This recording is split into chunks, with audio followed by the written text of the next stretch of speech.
Hello and thanks for joining us on Chicago Tonight. I'm Brandis Friedman. Here's what we're looking at.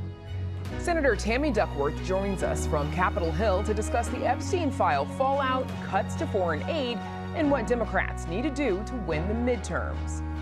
New data on the city's overtime spending and efforts to rein it in amid budget challenges. And neighbors on the southeast side are complaining about a foul smell coming from a local factory. First off tonight, President Donald Trump is facing backlash from his supporters over his administration's handling of the Jeffrey Epstein files.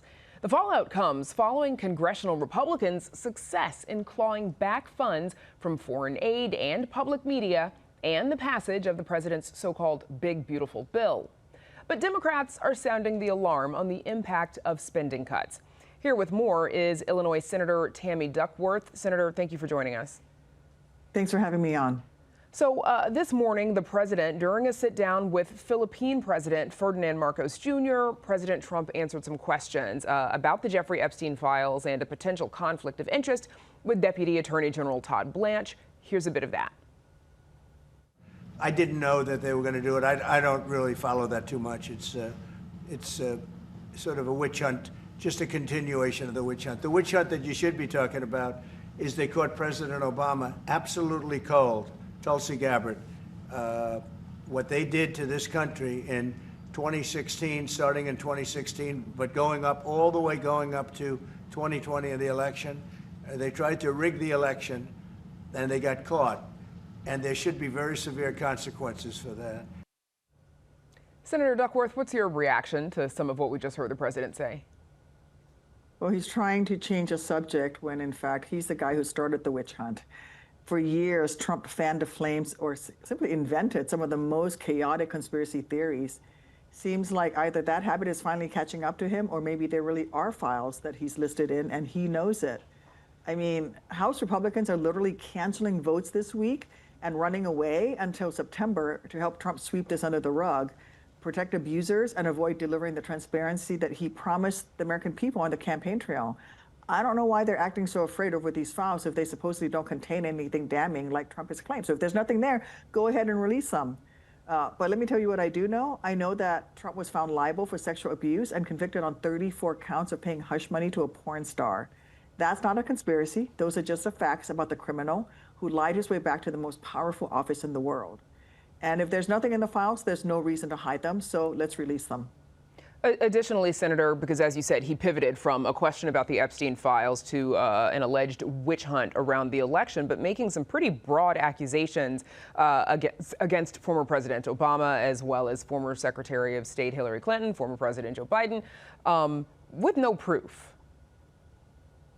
Well, the proof and the truth doesn't really matters much to Donald Trump, right? He lies all the time. People know he lies all the time. The problem he's got right now is he's not keeping up his promises to his base, and he's been saying for years now that he was going to release the Epstein files, and now he's backtracking. I want to know what's on them. Look, DOJ declassifies and releases documents all the time. They declassified and released documents on Martin Luther King's assassination. So the Trump administration can release those files, but not others. I think they're hiding something, and he should go ahead and release them if there's nothing there. Moving on, last week, Congress approved the president's requested rescission bill, rescinding funding that Congress itself already approved. First time this has happened since the 90s under President Bill Clinton. Are you concerned about a slippery slope where potentially a Republican-controlled Congress becomes sort of a rubber stamp for the Republican president?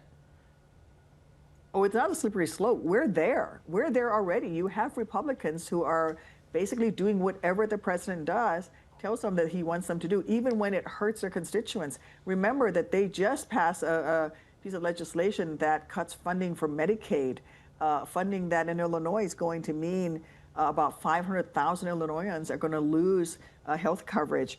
The funding cut that they passed, that's going to mean that about 9 rural hospitals in Illinois will shut down. 93 nursing homes are in danger of being shut down. Over 470,000 Illinoisans might lose SNAP benefits, food assistance for children.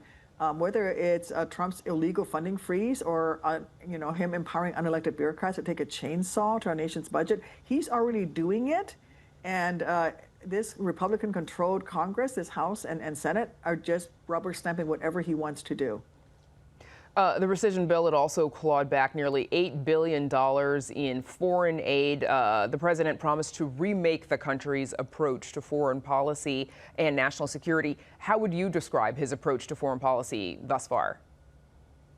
I would call it a destruction of our foreign policy and leaving a vacuum for the PRC, our biggest near-peer adversary, to step in. We are already seeing the PRC, the Communist Chinese government, step in to fund former USAID programs that we were funding, like President Bush's PEPFAR program. You see the Chinese stepping in, using the apparatus that we set up to improve America's relationship around the world, and they are using that to make headways for themselves. But I'm even more worried about the $1 billion that they took away from public radio and public broadcast. And you know, these are programs that people all across Illinois rely on for weather, for disaster declarations, for warnings about tornado warnings, all of that. And our public radio, public television funding has been drastically cut as a result of that bill also. This month, the administration also fired more than 1,300 employees at the State Department. Previous presidential administrations have also attempted to restructure the agency, calling it bloated, but they haven't had luck. Some supporters might say this administration is finally getting it done. What do you say? Well, they're doing it in the absolute worst way possible. Remember that they started firing air traffic controllers and offering them an early retirement, even when we have an air traffic controller shortage. They actually fired in Illinois people who were working the Veterans Crisis Hotline until I got them their jobs back, because some of them were my former National Guard comrades, and they called me and said, hey, I just got fired, and I am actually somebody who works on the Veterans Crisis Hotline. They plan on cutting another 30,000 employees from the Department of Veterans Affairs, people who make sure the veterans get their benefits that they've rightfully earned. They're going to cut by the end of this year. The problem that they have is that they are letting, Elon Musk and his team go in and just basically take a chainsaw to federal government in a way that doesn't actually make things work better. And in fact, cost the American people more money, because then you have to hire some of those people back. I mean, they fired the people who were the critical people who were maintaining our nuclear arsenal until they realized, oh, now we have no one to maintain the nuclear arsenal. We got to go find those people and hire them back. And some of them didn't come back. So it's an absolute incompetence about how they're going about doing this that is critically important to note for the American people. Look, I have voted for improving the system so that we can fire people who don't do their jobs, so that we make sure that the government can be more reactive, that we can get rid of people who don't really want to be here, who don't really want to serve the American people. But going through and firing people at the VA, and then cutting people at the EPA, making sure that there are no longer support services for seniors, all of that, that's not what the American people want. And yet that's what Donald Trump is doing. I want to switch to politics because the midterm 2026 election, obviously a little ways out. In 2026, Democrats need to net 4 seats to retake the majority in the Senate. Most of the contests are in states that Trump already won, or that he easily won in November, I should say. Do you think your party is set to take back control? Well, I think that we need to go to the American people and tell them what we are going to be able to do for them, that we're going to make sure that we preserve Americans' health care. Republicans continue to try to take away the Affordable Care Act. So you're going to see middle-class Americans potentially seeing that they're going to have to pay, as much as $5,000 more a year for their health insurance, and we need to make sure that we don't let that happen. If we take our message to the American people, I think they will vote to protect themselves and their family members, and there is a real possibility that we can flip the House, perhaps flip the Senate as well. We have several gubernatorial races around the country that are critically important in places like Virginia, for example. And so, the best thing that Democrats can do is our job, standing up for the American people, standing up for the middle class, and then let the voters decide next year. Okay, so speaking of jobs, before I let you go, lots of Democrats floating themselves as possible presidential contenders, some of them from Illinois. Of course, Governor J.B. Pritzker, former Chicago Mayor Rahm Emanuel. Any chance this is something that you'd consider, Senator? I am focused on doing my job here in the Senate. I think that we have lots of great candidates, and I would love a Midwest governor to the next president of the United States. I think that, having somebody from the Midwest that's going to look at how to compromise, how to work across the aisles, how to fix problems the way Governor Pritzker has, I think would be fantastic. I also serve in the House with Tim Walz. I think he's a great guy as well. Rahm Emanuel also has some great ideas. I think listening to voices from the middle of the country is critically important to this nation. Okay, that's where we'll have to leave it. Best of luck to you, U.S. Senator from Illinois, Tammy Duckworth. Thank you so much for joining us. Thank you. And we're back with more right after this. Chicago Tonight is made possible in part by the Alexandra and John Nichols family, the Jim and Kay Mabey family, the Polk Brothers Foundation, and the support of these donors.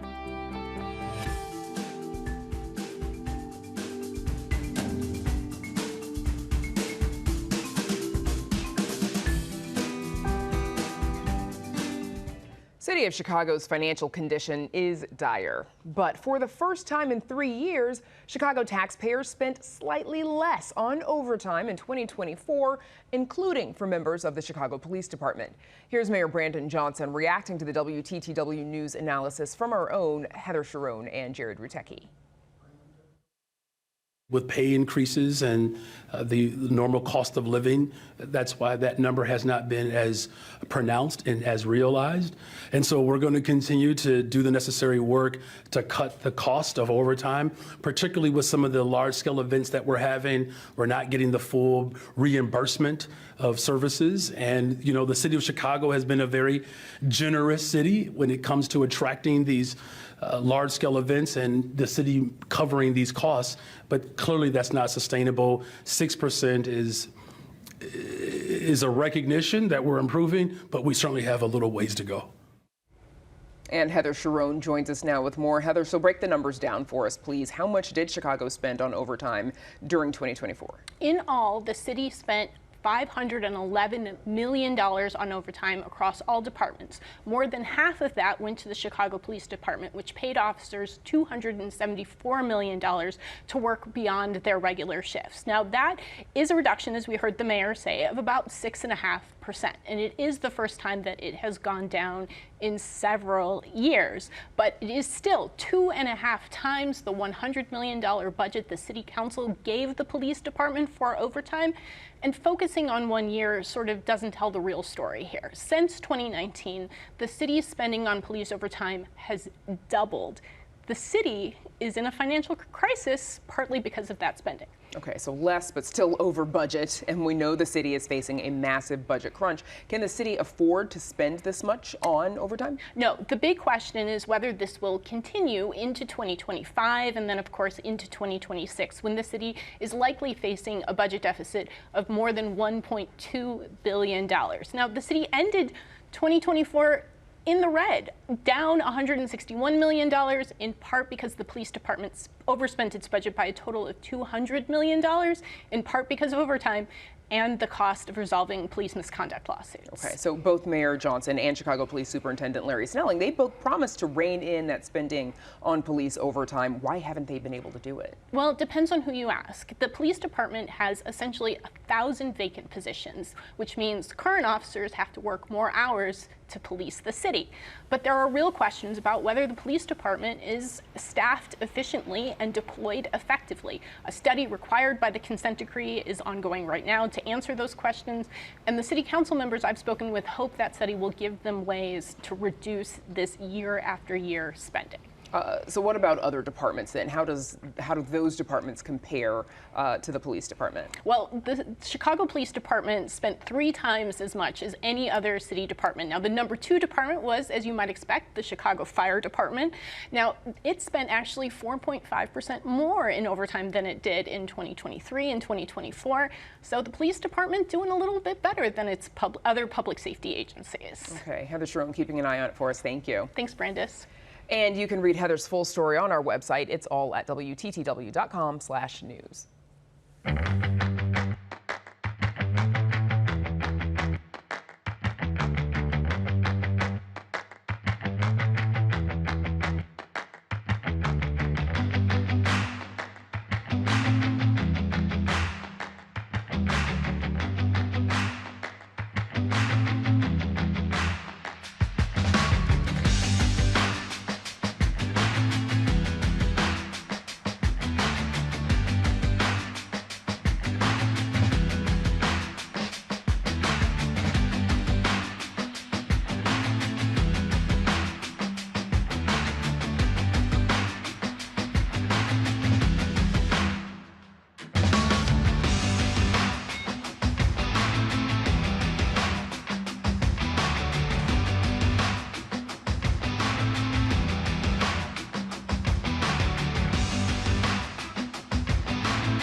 Some neighbors on the southeast side say this next story stinks, literally. Residents in the South Deering neighborhood have been complaining of a stench coming from a vegetable oil plant for decades now. The Pullman Innovations facility has reportedly been the site of major disturbance to its southeast side neighbors who say the odor is unbearable. It's one of several long-running environmental concerns for southeast side residents. Joining us now are 10th Ward Alderman Peter Chico, Oscar Sanchez, co-executive director of the Southeast Environmental Task Force, and South Deering resident Liliana Radakai. We should mention we also reached out to Pullman Innovations but did not hear back from them. We thank the three of you for joining us. Lily, I want to start with you. Please describe the smell for us. So I'm born and raised in the 10th Ward. I grew up smelling Cocoa Puffs, and unfortunately my kids grew up smelling dead animals, rotting fish. It's the most horrific smell. You can't even describe it. You can just run from it. Sounds like something died. Sounds like it smells like something died. Yes. Yeah. How has that affected your life and what you choose to do in and around your neighborhood? When my children were at Marsh Elementary School, which is a block away from the facility, we've had to leave the playground. When they were in school, they had to have the windows closed because the smell would come in. You go to Vets Park 2 blocks away, same issue, the smell. You go home, you run home. Sacred Heart School 3 blocks away, same thing. You smell. The kids don't go out for recess because it smells. Gym time is indoors because it smells. It makes you nauseous. You want to vomit. Pullman Innovations has settled dozens of citations over the year. Alderman Chico, what happens after a resident files a complaint against the facility? Well, the city looks into it, and they, with the state, could issue citations. As we've seen throughout the years, they've gotten off lightly or just gotten off. So we want to make sure that enforcement is in place. Listen, this problem has been going on for the better part of 50 years in this community. You just heard from one of my constituents how bad the smell is. Something needs to be done. We are long overdue. So, there was hope that after the facility came under new ownership that things would get better, but what have you been hearing from the owners about this issue? Nothing has gotten better. We just heard. Nothing has gotten better. My phone rings off the hook with complaints each and every day. Just last year, we 311 complaints, 50 311 complaints, and that's after years and decades of complaints of people feeling that their voices are heard. 50 last year. Okay. Oscar, foul smells, of course, they can be a nuisance and certainly limiting to, the life that most people expect to have in their neighborhoods, right? Being able to walk their dogs or take their kids to the playground. But what do we know about the impact of, foul odors in the air on health and health outcomes? Definitely. I think there's two perspectives on this. One is the physical health. We talk about, and not to get into the nuance of the science, but particulate matter, these fine particles that you're ingesting. And something for many of our viewers to be seeing and understanding now is that anything you're smelling, you're ingesting into your body. So that is what we talk about environmental racism, is that you see community members having to go to school, having to go to work, having to experience this, and their outcomes are high rates of asthma, high rates of cancer, alongside other symptoms. And even talking about the mental health, when families can't go outside and doctors prescribe walking for cases of diabetes, how can they go outside? And even for mental health, how can children be outside and play in the sun when you can't? So there are just so many effects that we have to be looking at. So it's not just, it's not just the foul smell, but if you're smelling something that stinks, then you're probably also breathing in whatever is causing that stink. Exactly. Southeast side is also an industrial corridor. How does living among, these factories and others, how does that also affect people's quality of life?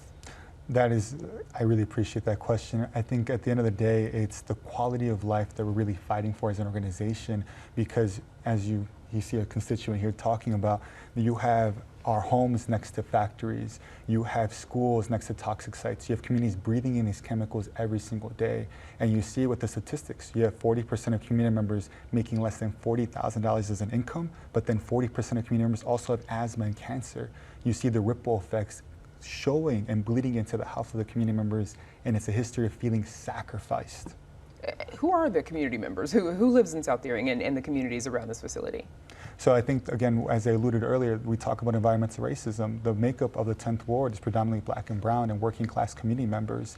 And something I really credit Alderman Chico for saying earlier at the press conference is that this wouldn't be happening on the north side. this is something that we directly see impacting Black and brown communities and our working class communities. So we did receive a statement from the Department of Public Health on the action that the city has taken to address this disturbance. And they've said, quote, the Chicago Department of Public Health has been working to address community concerns related to Pullman innovations for many years, including meeting with the alderman's office, conducting routine and complaint inspections, and issuing violations when applicable. However, CDPH recognizes that prevention is key and has also been working with the facility to determine what new odor-reducing control equipment can be used, and with other relevant departments and agencies at the local, state, and federal levels. Alderman Chico, what is your reaction to that statement? That's the same old, same old. We've been hearing that for years now. We're going to be working with the state, working with Pullman Innovations. Nothing has been done about this. We have to make enforcement, look at different ways to really end this. My residents do not want to walk outside and have to smell this. They want to be able to go to the park, enjoy family time, enjoy barbecues. It's block party season. That's what they want. And we're not going to stop until we see that. And we're talking about, of course, both the company, Pullman Innovations, but also CDPH. Who else, what other agencies do you think are responsible and should play a role in solving this? So myself, along with Representative Curtis Tarver and State Senator Robert Peters, we penned 2 separate letters that I've signed on to, sending it to the IEPA, addressing these concerns. The Illinois Environmental Protection Agency. Okay. Liliana, what concerns do you have for yourself, for your neighbors? I just want things better. It's not right that we're forced to live this way. I mean, yeah, they've been around for 50 years, but you know, the schools have been there for 100 years. You know, Sacred Heart, where my children went to school, has been there for 115 years. You know, this isn't right, and you shouldn't, just because we live in an industrial area, suffer because something smells. Like, you can't. The company's smart. I can call 311 and they tell me, are you sure it's coming from there? Yes, I know what the smell is. It's coming from there. Fine, they let me put in my complaint. My complaint is 9 o'clock. Tomorrow, someone's going to come at 9 o'clock in the morning. It's not going to smell the next day at 9 o'clock. The next day, they're going to do it at 7 o'clock at night. Because it comes and goes with consistency, but it is not constant. It's not consistent, but they also consistently don't do it at the same time so that they can't get caught. No one from the government, city, is going to sit there and wait for the smell to come and be like, aha, that's it. You know, and I can complain that it happened at 9 o'clock, it happened at 7 o'clock. You got to catch it, and it's always, it's inconsistent, and they're doing that for a reason so they don't get caught. So, Oscar, we're having this conversation, of course, amid federal cuts to environmental justice. President Trump, since he's taken office, the EPA has eliminated the environmental justice and DEI departments. Trump administration has canceled all environmental justice grants. You know, how have the federal government's actions or positions impacted the work that you do? It's impacted it in such a negative way. I think we can just talk about last week's news, where they're looking to remove letters of findings when it comes to 7 major housing discrimination cases, one including General Iron, where there is proof where there is a amount of violations and health concerns. That and rippling into gutting the Environmental Protection Agency, which is meant to protect our communities. We see that, what is the follow-up? And I think what we see is leaders like Alderman Peter Chico stepping up, saying, if we're not getting protections at the federal level, or nor we see anything happening at the state level, what are we doing here at the city level to ensure that we have these practices?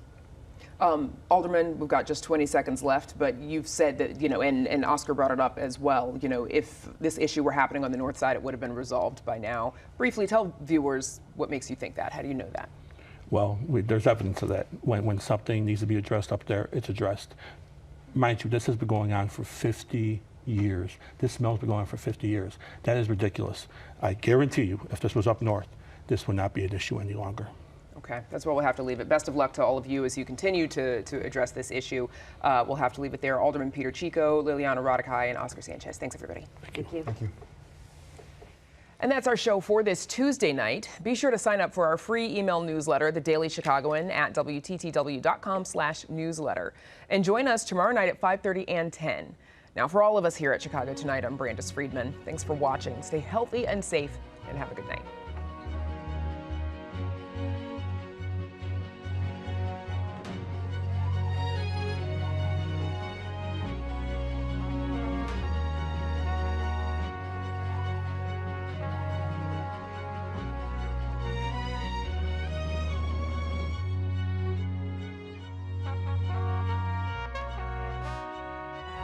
Closed captioning is made possible by Robert A. Clifford and Clifford Law Offices, a Chicago personal injury and wrongful death firm that contributes to public safety policy and guidelines.